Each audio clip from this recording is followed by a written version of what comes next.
Welcome to this very special edition of the KAJ Masterclass Live, the show which ensures that you profit from your time spent here with experts, either through their insights, information, or simply learning from them. And today we have Cathy Gabrielsen. She is a spiritual teacher, speaker, healer, and Ayurvedic health coach. Welcome to the show, Cathy.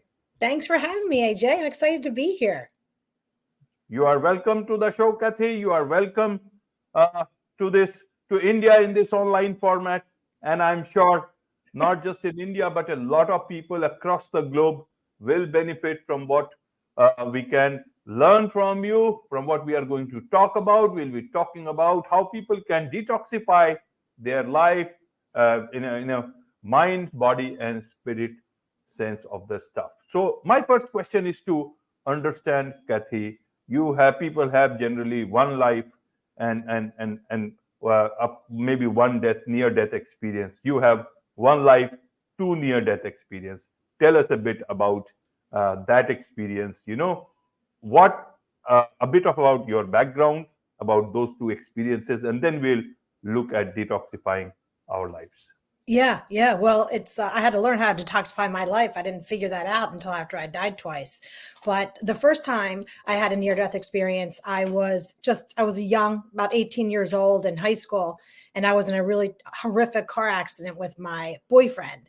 And we were in like a big ravine, which is a big hole of mud. We went off the road. And I remember he was dying next to me in the front seat, and we were in the car for a long time because no one could see us. And I remember being really in pain and sensing that draw to the other side. It was like a bright light, a star. I remember I was just focusing on the light and the stars, and then I was kind of sucked in. It was as if I was pulled in. It didn't look like a tunnel, but kind of felt like one. And then I remember just seeing divine beings. I remember seeing who I thought was some type of relative or people that knew me because they were talking about me. And during that experience, I just knew I had to come back to do healing work. But I never told anybody, ever, because I didn't want people to think I was crazy, that I'm 18 years old and I'm talking to divine beings. But then when I was 40 years old, I was really sick. I had suffered a lot of illnesses, infections, all kinds of stuff. And I was dying from sepsis, and I was in the hospital. And I remember during that time, I was kind of floating above my bed, and they call that an out-of-body experience. And for about a week in the hospital, I could really sense, I could see the portal. I could sense that opening. I could feel the energy of the love and the peace and the light. And I remember I said to my mom, who was there, I said, I'm dying. And she said, no, you're not. And I knew I was. I just knew it. And I know because I had felt it before. And when I went that time, I remember going through different planes, different degrees of it. I remember seeing ancestors, and then I remember seeing holy figures, and then I remember seeing angels, and then really hearing angelic music, and then seeing my source, the master healer. And I was hearing words silently, and then spoken words to me that I had to come back. And when I came back again, I was a mess. I was seriously depressed. I was suicidal. I was so anxious. And really because I didn't know what was wrong with me, that I wasn't good enough to stay in the light, to stay on that other side. And I didn't understand what I needed to do.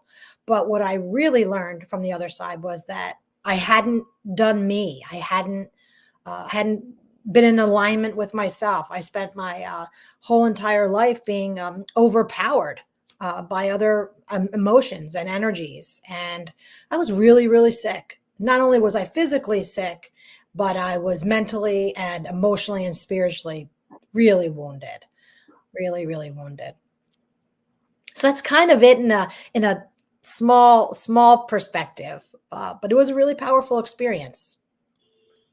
I totally get it, Kathy. I totally understand it. So 1 month when you were very young, 18 years of age, and then at the age of 40. The first time, why did those beings from outside they let you come back? And the Well, second time, why was it so different than the first time? I don't know. I know that I kind of think that our well, I don't kind of think. I believe that our after death experiences have to do with our emotional state, our emotional and mental state at the time we're living. I was really young. It wasn't necessarily my time, but still at that age of the tender age of 18, I still really wasn't living in my authentic true nature. I still, I was overpowered in my life by three forces. I would say ignorance and desire and fear. And I was too willing to please everybody else and live a life based on what I thought I needed to do to be accepted and loved, instead of desiring and listening to my own soul. But they were the when I went the first time, I remember I felt them healing me physically. So when I came back, I was really surprised that I was still bleeding. I thought that they had healed me on the other side. And my boyfriend at the time, he had suffered a traumatic brain injury. He died, was resuscitated about 9 times that night. And he went on to survive, but he could only blink his eyes for 20 more years, almost 20 more years. And so when I was on the other side that time, I heard very clearly that I had to come back to help heal him. And I didn't know if I was doing a good job at that, because he ended up passing away after 20 years. And I understood that I needed to come back because it would be too hard for my father at the time to lose me, and that I needed to come back for him. So I understood that, but I never told anybody. People don't talk about that. I didn't want people to think I was crazy, and I didn't want people to think I was so full of myself or had too much pride that I might have that connection with the other side, if that makes any sense. Right, Kathy. So, did your life change after? Which one impacted your life most? The first time, the second time? Why I Um, ask this is a lot of people in this world, without having near death experience, they have their own experience without actually having many problems. But then you seem to create those problems in your mind, and then you yes. look at getting to solutions. So I'll come to that. But first, I want to understand that which was the most important one for you in terms of looking at things. The second one. I think the first one, I buried it too much. And I think spirit, I think my source, I think spirit, I think my guides, I think my soul was longing for me to get back in touch. And it was just a hopeful reminder that I would. And I became very sick. I had all kinds of illnesses and diseases and cancer, and then it was my near death experience when I was 40 that had the most profound effect, because I truly knew that I was at a crossroad, and that I was either going to live with my authentic nature and detox these terrible emotions that were taking over my body. I have that opportunity to live my soul's intention, or to take the road where I didn't. I stopped listening to what my soul was yearning for. So it was most impactful, and it was really a decision that I had to come back and do healing work and help the world and help the planet, and had to be in touch with myself in order to do that.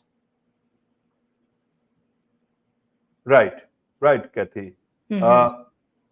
Now you are a spiritual teacher and a healer and Ayurvedic health coach.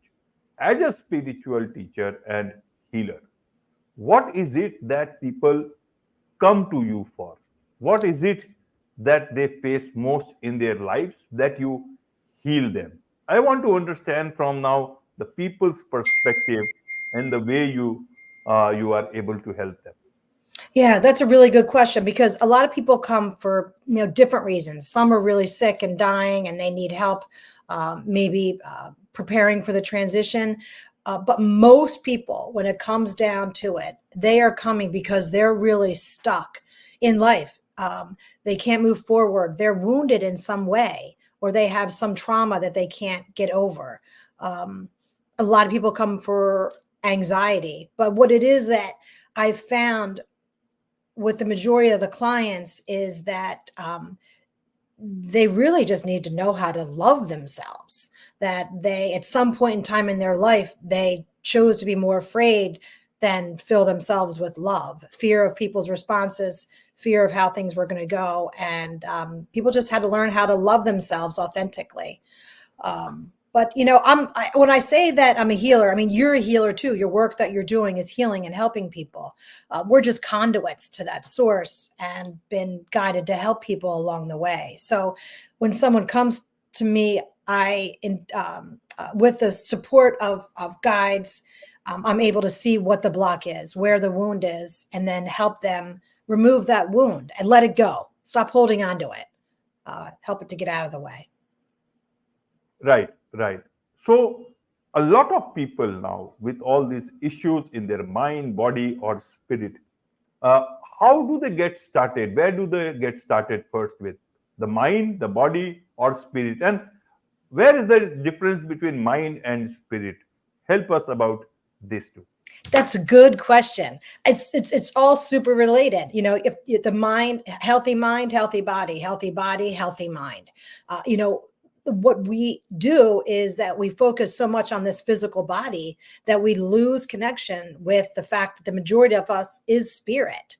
Our mind is just what we interpret, what we digest, what we sense, what we feel, what we hear, what we see. But if our spirit is not clear of these detoxifying, these toxic emotions, it affects what we interpret, what we digest, what we see, what we experience. And that messes with our mind. And then our mind, a mind that's not healthy will cause a body that's unhealthy.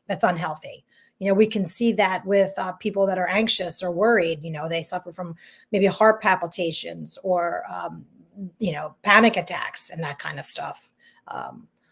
So it's interrelated, but I think the majority of the world spends the most concern on the physical body.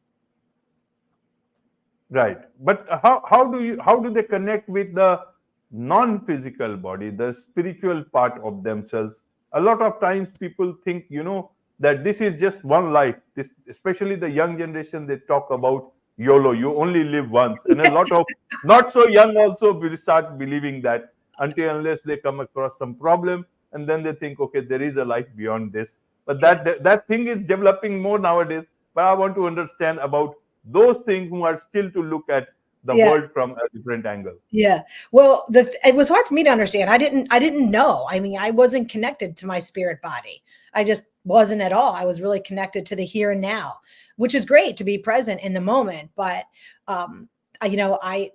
what I've learned in my near-death experiences and the spiritually transformative experiences I've had is that what moves on is our spirit. What moves on is that vibration. And so if we stay quiet and connect with the silence within us, we will be able to connect with that spirit. It's really about, and it's interesting because when you die, you move out, but essentially you kind of moving into more of yourself. So how do you get in touch with your spirit side? Truly is really getting in touch with yourself and how you feel at a day-to-day moment.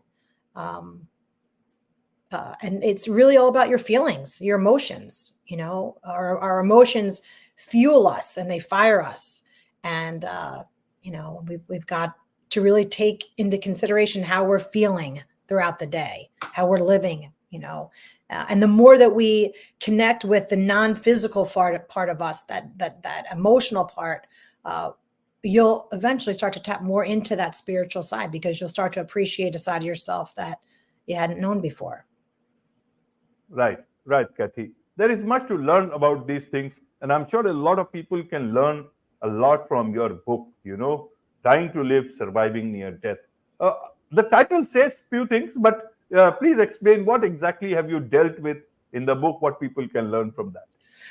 Well, what I learned, what the book was really designed to be a self-help memoir. I wanted to help people with my story. And, a lot of the commonalities I have with a lot of people I talk to is that it's really about getting in touch with, what your soul is, what you're aligned, why you're here, what you're here for. And I was really a lost soul. I wasn't in touch with myself. And that led me to being so ungrounded. I was anxious. I was depressed. I had PTSD.